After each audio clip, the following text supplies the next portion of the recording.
Kelly Auty is a remarkable woman who has worked in the performing arts industry for over 40 years. Kelly is a Melbourne-based singer, dancer, composer, producer, mentor and voice coach.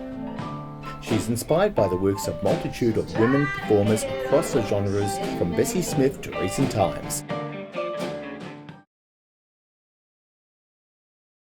I was raised by people who trained us or taught us that we were people first. You're not a girl first, you're a person. The challenge of inequality generally in the world, I think most people have seen it, heard it, been in it, done it, watched it. I think we all know that it exists. 150 odd years ago, if you wanted to be a woman on stage, you needed to be a bloke in a frock. In the entertainment industry, we've had the Me Too campaign that's been happening of late, and that's very interesting because that's to do with sexual harassment within the workplace, within a creative workplace. I think the powers that be, who maybe control more of the business side of the industry, need to have a look at their own rule books again, and I think we need to find a level of equality. The talk is going around in circles. We need more equality generally between the genders and the different races. I mean, everyone has a talent.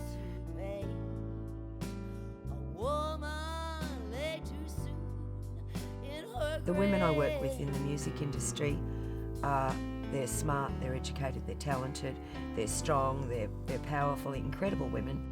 We need to help them seek out what they can do.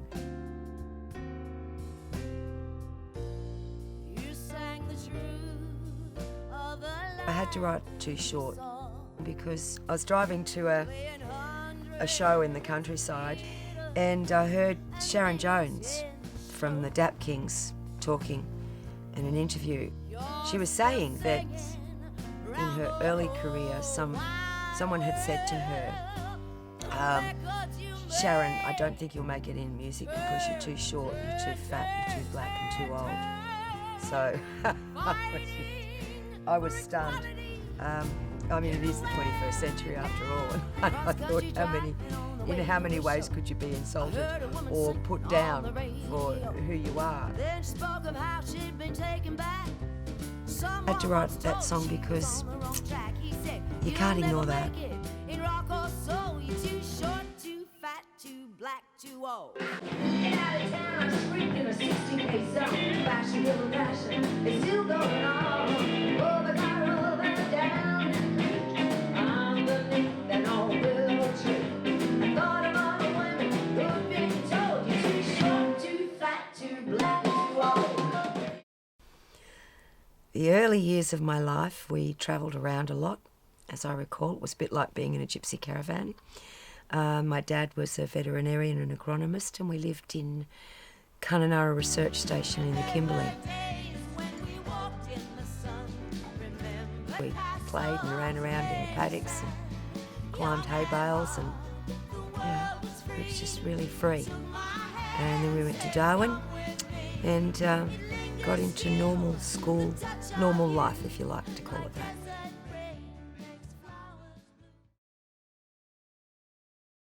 I had both of my sons by the time I was 24. By the time my boys were 6 and 4, I was a single mother, and they always came first.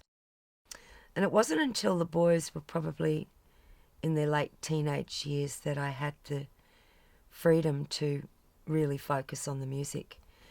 And it wasn't until I was 40 that I made my first album. So yeah, it's like I had two distinct, separate lives. The one when the kids were younger, when I was hobbying and learning my craft, and then the after 40 where I've been making albums and doing more tours, more supports, more festivals, and treating it more as a career.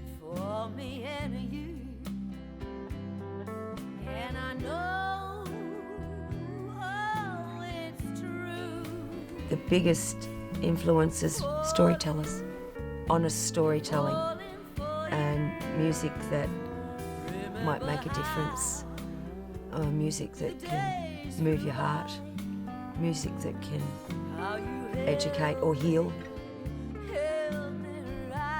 My parents loved anything that was folky or activist. We had Miriam Makeba, we had Paul Robeson, Odetta.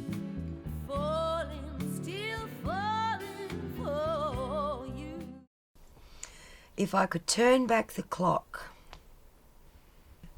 I don't think I would change anything. I'm very happy that I got to be a mum and have a career. I'm really happy that I got to work with so many young people, teaching singing and stagecraft and directing musicals and working in schools. I don't have to apologise to myself for being less than I could have creatively. It's been a really interesting life. I don't have any complaints. I wouldn't change anything.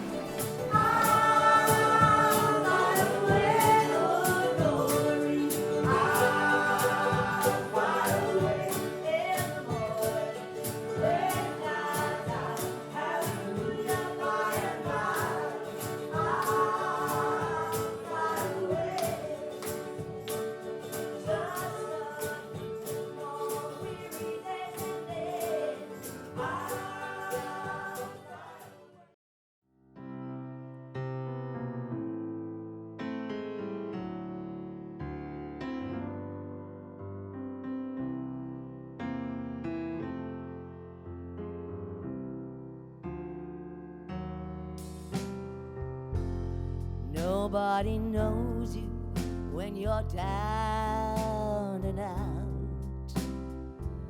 I recall when I first heard you sing.